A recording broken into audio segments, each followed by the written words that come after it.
Walang nanonood sa'yo? Walang nag-share ng mga post mo?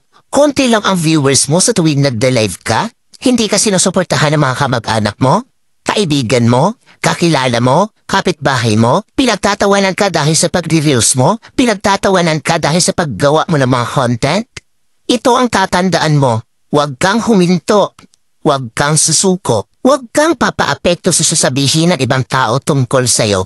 Ipakita mo sa kanila na may mararating ka. Dahil isang araw, kapag marami ka ng followers, kapag marami na ang sumusuporta sa'yo, kapag marami na ang nanonood sa'yo, kapag marami ka ng viewers, kapag marami na ang nagmamahal sa'yo at sumusuporta sa'yo, kapag marami ka ng payout, kapag sinasahod mo na ang sinasahod ng mga sikat na content creator, kapag mayaman ka na, kapag marami ka ng pera, ay manunood na yan sila sa'yo.